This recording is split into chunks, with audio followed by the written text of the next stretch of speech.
Dear students, welcome to maths class. Today we are going to start chapter 10 geometry.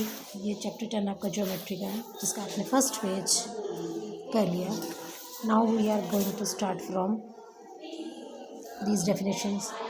ये आपकी geometrical concept से basic चीज़ें हैं ये आपकी, यानी कि point, line segment की point क्या होता है. geometry में आपको point का मतलब लगाते हो तो किस लिए लगाते हो. देखो आपको यहाँ पे सबसे पहले पॉइंट का यानी कि एक डॉट का, ये एक डॉट जो होती है ना, यही आपका पॉइंट होता है. और ये क्या मतलब ये क्यों लगाते हैं हम, क्या शो करते हैं, ये एक एग्जैक्ट लोकेशन. यानी कि अगर मैं कहूँ कि मुझे इस पॉइंट से स्टार्ट करना है कोई काम या कोई लाइन, तो मैं एक डॉट लगा के कहूँगी यहाँ से स्टार्ट करो. ठीक है. तो जो मैं एक एग्जैक्ट लोकेशन आपको बता देती हूँ ना, जो जगह बता देती हूँ यहीं से ही पॉइंट लगाओ और स्टार्ट कर दो काम. ठीक है ना. तो वो उसको जो मैंने मार्क किया ना वो डॉट को, वही पॉइंट होगा.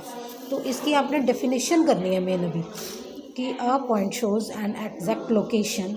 एक जो पॉइंट होता है यानी कि एक जो बिंदु होता है, बिंदु, ये बिंदु जो है ये क्या है, एक पॉइंट है. और ये क्या शो कर रहा है आपको, एक एग्जैक्ट लोकेशन. एक बिल्कुल उसी जगह पर ही आपको स्थान के बारे में बता रहा है. इसी स्थान से ही आपने कोई भी काम है, कुछ भी है, या लाइन लगानी है या काम स्टार्ट करना है, तो यहीं से ही स्टार्ट करना है.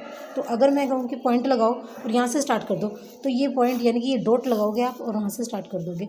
तो इसमें आपको क्या बताया कि पॉइंट क्या शो करता है, आपको एक एग्जैक्ट लोकेशन, एक निश्चित स्थान दिखाता है. और इसकी जो ये पॉइंट होता है इसकी कोई लेंथ नहीं होती, ना ब्रेड्थ होती है और ना ही डेप्थ होती है. यानी कि इसकी कोई लंबाई, चौड़ाई या गहराई नहीं होती, सिर्फ ये डॉट, ये जो डॉट है यही हमारा पॉइंट है. ठीक है.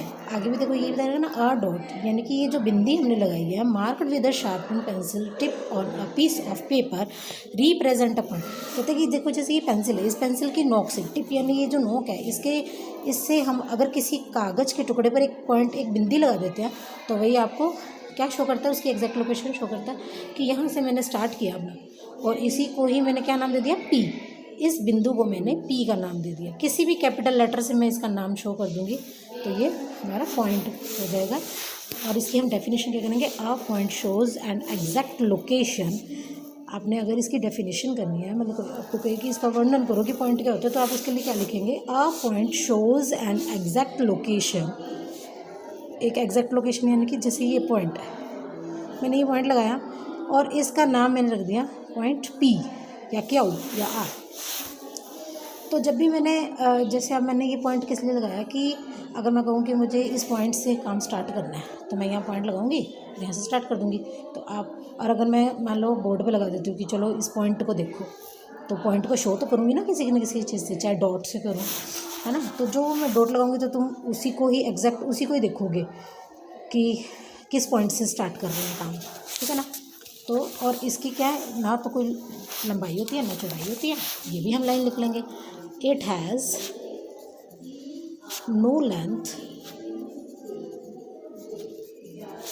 No breadth. ठीक है. No breadth and no depth. ठीक है. इस तरह से हमने इसकी डेफिनेशन कर लेनी है. क्या क्या आपका पॉइंट. नेक्स्ट है आपका लाइन सेगमेंट. लाइन सेगमेंट यानी कि एक रेखाखंड, किसी लाइन का टुकड़ा. जब आपको यहाँ पे देखो दो दिए हैं, एक तो लाइन दी हुई है, एक लाइन सेगमेंट दिया है. लाइन, अगर मैं आपको कोई लाइन लगाऊँ तो आप जितनी मर्जी लाइन लगा सकते हो. ठीक है. उसकी कोई लंबाई नहीं होती, कोई लेंथ नहीं होती लाइन की.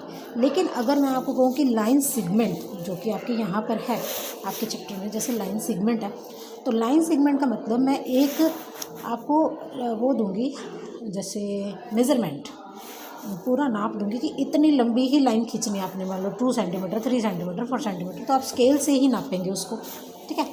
तो यहाँ पे जैसे अब आपको लाइन सेगमेंट यानी कि रेखाखंड, रेखा का एक टुकड़ा ही बनाना है, तो उसके लिए आपको किसकी ज़रूरत पड़ेगी, उसकी लेंथ की ज़रूरत पड़ेगी कि कितनी सेंटीमीटर खींचनी है. तो मैं स्केल उठाऊंगी, एक पॉइंट यहाँ लगाऊंगी, इसके 2 पॉइंट्स होते हैं, 2 एंड पॉइंट्स होते हैं इसके, यानी कि एक आरंभ बिंदु होता है और एक अंत बिंदु होता है. अगर मुझे 2 सेंटीमीटर लगानी है तो मैं अपना स्केल यहाँ से लेके यहाँ तक ही रखूँगी, 2 तक रखूँगी स्केल से, और फिर लाइन लगाऊँगी और उतनी ही लगाऊँगी जितनी मेरे को लेंथ दी हुई है। इसकी लेंथ जो होती है वो डेफिनेट फिक्स होती है यानी निश्चित होती है। इसके लिए तुम अपनी मर्जी से जितनी मर्जी नहीं लगा सकते कि 5, 6, 7 जो, या फिर ऐसे ही फ्री हैंड से।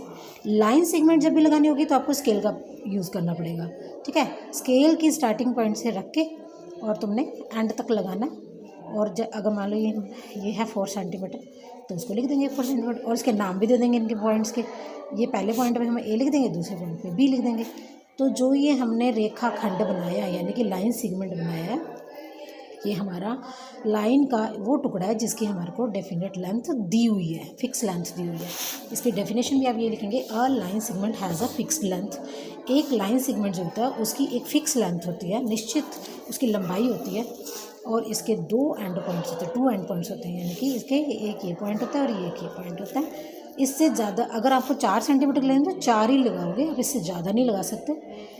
तो आपको इसके लिए स्केल का यूज़ करना पड़ेगा लाइन सेगमेंट के लिए। लेकिन लाइन के लिए आपको स्केल की जरूरत नहीं है, जितनी मर्जी लाइन लगा सकते हो। क्यों? क्योंकि लाइन सेगमेंट तो होता है हमारा